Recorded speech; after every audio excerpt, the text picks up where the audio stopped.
You'll remember last time we said that people assumed that they lived on a planet which was basically the centre of everything. All right? In ancient times, people just assumed that the Earth was stationary and everything else was going around it.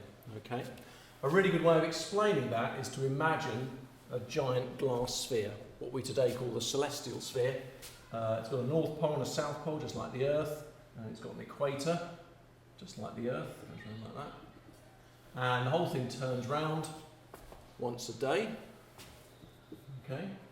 And stuck to it are the stars in their fixed patterns, okay, and they obviously form constellations, okay.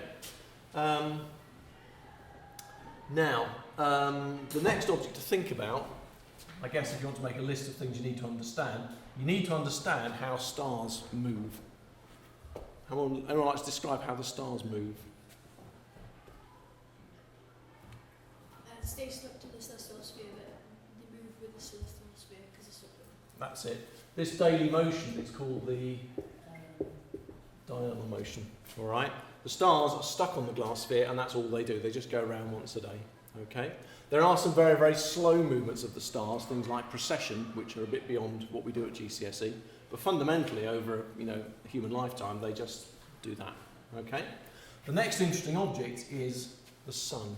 The sun doesn't stay still on the celestial sphere. Okay, how do we know that? Because we get seasons, all right? Sometimes the sun in Skipton takes a great big arc through the sky, sometimes it takes a very low arc through the sky. Clearly the sun can't be stuck in the same position, okay? And if you watch it over a year, you find this curve, all right, which shows the position of the sun around the celestial sphere. All right. So the sun's a bit more complicated. You can almost sort of add them up. How many motions do the stars have? They have one. They go around once a day. How many motions does the sun have? Well, the sun goes around once a day, doesn't it? But each day is not the same as the day before, is it? It goes around once a day, but then the next day it takes a slightly different path through the sky.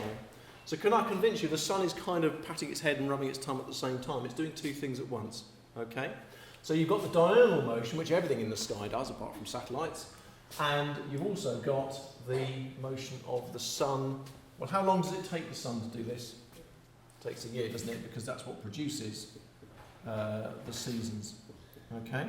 So we know this because we get seasons over a cycle of 1 year. How long do the seasons take to repeat themselves? As we said, 1 year. Okay. Name of this line? Ecliptic. Okay. You've got to be very careful. Miss a C and an L, and you've got elliptic, which is a different word and the wrong meaning. All right. Ellipse, eclipse, ecliptic. Do you follow? The potential for messing those three around is high. Okay. The sun moves around the ecliptic once every. Yeah. That's it. Okay. Now, what kind of a day are we going to get when the sun's here? Summer or winter? Yeah, it's in the middle, isn't it?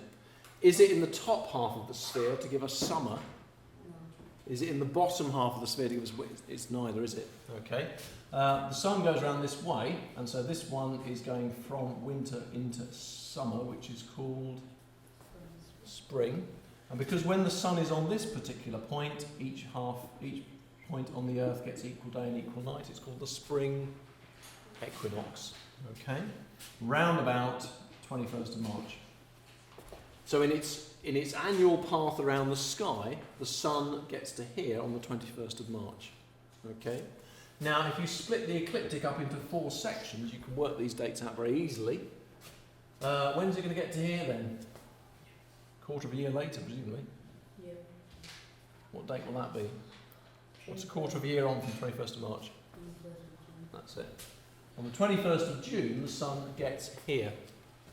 Now, we live in Skipton at the moment, which is on the northern half, the top half of the Earth, depending which way around to draw it.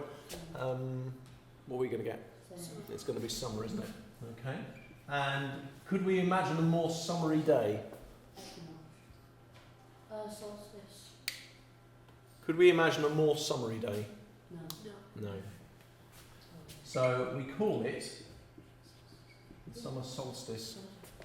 Okay. The day of maximum summer. Although solstice actually means. What does solstice actually mean? Or what does SOL like to mean? Sun. It literally means the sun standing still. Why do you call it that? Why don't we call it the maximum summer day? Or put that into Latin. Summerus maximus or something. Why do we call it the day of the sun standing still? Because that's what solstice means. Everybody understands solstice to mean the most summery day and the most wintry day. But solstice actually, sun standing still. Why would you? Can you see? Think about the sun on the days before the solstice and think about the sun on the days after the solstice. It's a bit like throwing something in the air. On the way up it's moving up and on the way down it's moving down. So there must be a point in between where it stands still and stops. It's the point where the sun stops. Here the days are getting longer, longer, longer, longer, and then shorter, shorter, shorter. Can you see there's a day? Although I've drawn the sun going round, if you were marking these positions with stones and stuff like that, it's the length of the day you worry about. What happens to the length of the day? It's longer, longer, longer, shorter, shorter, shorter. There must be a point where the sun stops. In theory, the 20th of June and the 22nd of June will be almost exactly the same length as the 21st. In other words, the sun appears to have stood still. And can you see at the bottom on the 21st of December, the sun will do exactly the same thing, hence the winter solstice. Okay? This one over here is obviously the autumn equinox. So that's the 21st of September. Okay? Now, let's have a look at a couple of things. First of all, we're going to have a look particularly at the bright star Sirius. You might have found Sirius in the sky by using Orion's belt. If you find the 3 stars in Orion, you get to Sirius. Okay? Sirius is famous as being the brightest star in the sky, although it never looks great from the UK because it's quite low in the sky. If I put Sirius on for you, it's about there. Sorry, it's on the back. Do you get me? Can you imagine the sphere? Yeah. Sirius is actually on the back there. All right? How easy will it be to see Sirius in the middle of June? Take a nice day in June when the sun's here. Where have you got to look in the sky to see Sirius? Down. Towards the sun. Yeah? Sirius is about here on the celestial sphere, which means that you've got to look in the days around June, you've got to look generally towards the sun. Okay? What's going to happen in late June? Here's the sun in late June. Is it getting easier to see Sirius or harder now? Easier. Why is it getting easier to see Sirius now as we get into the end of June? Think which way the sun's moving. Yeah? The sun is drifting away down towards the autumn, isn't it? All right. So can I convince you that the star Sirius, if you try to look at it in the summer months, say beginning of June, middle of June, it's very difficult to see. Why? Because it's in roughly the same part of the celestial sphere as the sun. Remember, the sun lights up half the sphere practically, doesn't it? There's a great big area of brightness around the sun. So if you were really keen to see Sirius, you get up every morning, you look at the sun, or you get up before the sun maybe, that's a good idea, isn't it? You get up before the sun's risen, before dawn, you look into the night sky, you can't really see Sirius, all right? As we go towards the end of June, can you imagine going out, if I said to you, it's really important we look at Sirius, you'd perhaps think, well, let's try and get the sun maybe when it's not quite in the sky yet. Wouldn't it be good if we could get the sun below the horizon, are you with me, and Sirius above the horizon? A good time to do that, of course, would be dawn, wouldn't it? So a sensible thing would be to go outside, look at your, which horizon for the dawn? Eastern horizon. You'd look at your eastern horizon. Now the sun is sort of here. Can you imagine that? The sun is here about to rise. What you want to get is Sirius sort of there, because then you'd be able to see it before the sun comes up and turns the sky light blue. Okay? Are you going to be able to do that on the 21st of June? Not very easily. But can you see after the 21st of June, it starts to get easier and easier and easier, doesn't it? All right? Once the sun's drifting away down here, it's moving away from Sirius, and it's getting easier and easier to do. All right? Basically, Sirius is every day gradually moving out of the sun's sort of glow. There's the area of the sky messed up by the sun. As you go from the 21st of June onwards, as you go onwards from the 21st of June, it starts to get easier to see Sirius every morning. Why? Because Sirius is fixed. Remember, it's a fixed star? But the sun is drifting down the ecliptic now. It's moving away from the part of the sphere where Sirius lives, and it's starting to make it easier and easier. Okay? And there will be an important day. You try this for a week or so. Imagine it was one of your bits of coursework. You try this for a week or so, and you go, every dawn you get up, and you look, and you can't see Sirius, and the sky's getting lighter and lighter and lighter, and the sky's gone blue, and you can't see it. You get up the next day, you can see Orion, and you think, well, it should be about that. Oh, the sky's a bit, oh, here comes the sun. No, I can't manage it. Can you imagine there'll be a really important day, it's towards the end of June, where you will, for the first time, be able to see Sirius. Yeah? Can you imagine that? I think in ancient times, that was the start of the Egyptian New Year. And in Egypt, here's my map of Egypt, long thin country with a river down the middle.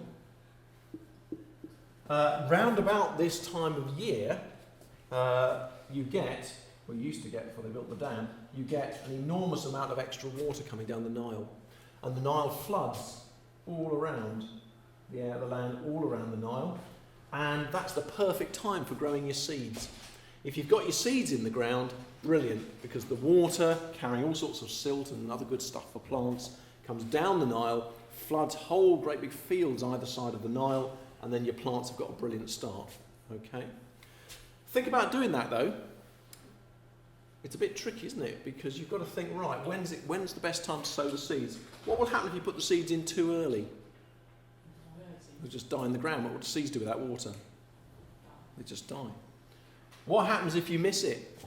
You wake up one morning and think, oh, blimey, it's happened. All my fields are flooded. You can't put seeds underwater. So you've got to know when this is going to happen. And this happens round about the end of June. How did the ancient Egyptians know when the end of June was? They looked for Sirius. They watched the dawn sky in the summer months, and after the solstice, can you see, because the sun is moving away down the ecliptic, it's getting easier and easier and easier to see Sirius, and there comes a day towards the end of June where Sirius becomes visible. And then you know you've got about a week or so before the flooding. All right?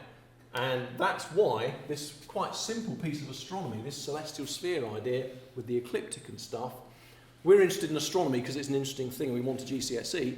In ancient Egyptian times, it was life and death. Because if you got this wrong, it meant your family have got no food for the winter. All right? So astronomy in ancient times, the point I'm trying to make, astronomy in ancient times was the calendar. How would you know what day of the year it was? You would use the sun. And also, in the case of the ancient Egyptians, they linked it to really important things like the flooding of the Nile. So astronomy was literally life and death. It wasn't something you studied out of interest. You had to get this stuff right. Otherwise, without any modern technology, you have to get this right. Otherwise, you're not going to have any food. Okay? So the stars go round and round, and the sun moves round the ecliptic. Okay? Right, if you've read the first handout, which I gave out, which I emailed out, then you'll know about, let's just quickly do, number 3, which is the moon. Okay? The moon kind of does this. It kind of wobbles around the ecliptic. It roughly follows the ecliptic, but it doesn't stay on the ecliptic. It's always fairly close to the ecliptic, but it wanders above and below. It's one of the reasons we don't get eclipses every month. Okay? So the moon has a slightly wobbly path around the ecliptic. Okay? Now, the homework I asked you to do was to focus in on a particular chunk of the ecliptic and to plot in a bit of detail, because obviously then you end up with a flat piece of graph paper. In actual fact, the lines on your graph paper are effectively curved because they're mapping the sky, but if you've got a small enough section, then you should be able to see it just as like an XY graph. Okay?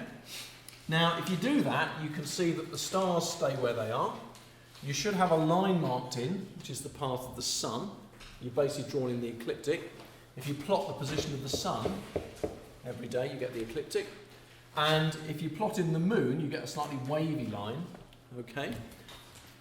And let's just imagine for a moment we stop there. You may have been looking at all of this and thinking, yeah, but actually the sun's at the centre, and we're the third rock from the sun, we're going round the sun. So the ancient Egyptians, for example, all those ancient civilizations, they made up these sorts of systems. They used it to predict when to plant their seeds. They used it to derive their calendar. How much effect did it have, the fact that they were actually wrong when they put the Earth in the middle? Would it make any difference? If we say, here's the Earth and the sun goes around us once a year and we can predict the position of the sun, would we get answers wrong because actually it's the sun? It's relativity, isn't it, again? It doesn't make any difference. So ancient civilizations could get the positions of the stars, they could predict them very accurately, they could predict the sun, no problem at all. The moon was a bit of an awkward so-and-so, it's got a slightly wobbly path around the ecliptic, but they could certainly do it. The people who built Stonehenge, we know for a fact, could predict eclipses. They could predict to the hour practically when an eclipse was going to happen. Okay? So those three are relatively easy to do. And you could almost stop there. You could almost just stop there and say, right, we live at the centre of the universe and the sun goes round us. Science is all about getting right answers. How many wrong answers would you get? So that people started thinking, well, perhaps that's not quite right. With these three bodies, next to nothing. You can predict the positions of the stars, the sun and the moon, assuming the sky goes round you, not the other way round. And the irony is, if you buy a piece of software to work out these things, one of those sort of whizzy computer programs, it actually is based around this. It's based around things moving around the observer. Okay? The problem is the planets. All right? There are 5 naked eye planets that you can see without a telescope, which I hope you know. Mercury, Venus, Mars, Jupiter and Saturn. Uranus, Neptune, Pluto are too far away to see without a telescope. Although Uranus technically not, actually. But in ancient times, people would have seen these 5 stars. In those days, a dot in the sky was a star. All right? There were these 5 stars, and if you've done the homework, you'll know the way that they move. Okay? Let's, for example, try and put the planet Mars on. And again, I think I'll take this over here, because we're running out of room. So there's a big chunk of the celestial sphere. There's the ecliptic. So can you see I've zoomed in on this bit of the ecliptic? If you went out every night, here's some stars to give you reference. If you went out every night, because people were convinced there was something useful to be done with the planets, remember the sun, the moon and the stars are the calendar and life and death. So people thought, well, what could we do with the planets then? And let's suppose you plotted Mars. You plotted its position every night. What you'd find is it moves. It's fairly close to the ecliptic, it's not on the ecliptic. It moves along, and it moves along a bit slower, and then very strangely, it stops. It stops in the same place for several nights. And then it starts to go backwards. And then it stops and starts to move forwards again. If I draw that a bit more clearly, it basically does that. Now, all the planets do this. That's why they're called planets. People looked at these 5 stars, Mercury, Venus, Mars, Jupiter and Saturn, and said these are very strange stars. These are wandering stars, which we now call planets from the Greek word for wandering. Okay? These 5 dots don't stay fixed to the sphere. They're not the sun or the moon, but they move around the celestial sphere at different speeds. Mercury goes a lot faster, for example, than Saturn. But very strangely, they do this backward moving bit. They don't just move around at a fairly constant speed. At some points in the year, they stop and go backwards, and this is known as retrograde motion. All right? I think Mars is the worst. Mars has the biggest retrograde loops. But they just do this really strange backward motion. Okay? Hence their name in Greek, which gives us the word planet. Literally wandering stars, because when they were first looked at, that's what people thought they were. They were stars that appeared to have got loose. They're wandering around the ecliptic, and they really are wandering. They don't just move at a nice speed. They do great big loops and go backwards and forwards to all sorts of things. For homework, I'd like you to see if you can find, well, it's interesting. I'm interested in how did ancient people explain this? There is a right answer to do with the fact that it's not actually the Earth at the centre, is it?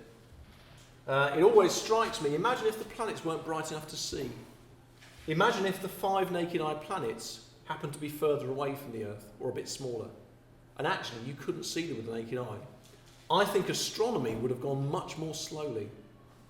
Ever since ancient times, it's really bothered people, exactly your question, what on earth is making these planets do this? Just imagine a sky that didn't have them. Imagine life, calendars, time, clocks, getting your seeds in the ground at the right time. It works perfectly. You can find many people on the internet who will tell you about ancient civilizations, how accurately they could predict eclipses, positions of the sun, the moon, and so on, and the stars, to tremendous accuracy. The fact that they got the wrong thing in the middle made no difference at all. But the thing they couldn't do, and this is where we're going to pick up in September, the thing they couldn't do was explain the motion of the planets. All right? So I'll send you out an email, but your homework is to do a bit of research on not what is the right answer so much as how did people, the ancient Greeks had a good go, various famous people had a good try at it, how did they try to explain this very strange motion? All right, because as we know, science is all about explaining things. And this, I think, is what drove astronomy along. Without them, there's nothing to explain. How does the sun move? How do the stars move? How do the planets, the moon move? Fine. It's the planets that are the problem. All right? So homework is to try and find out, please, any explanations that you can. I will be sending a pack out. It's got some of it in. But a lot of the early history of astronomy was focused around the planets because that was the bit people couldn't get right. Okay?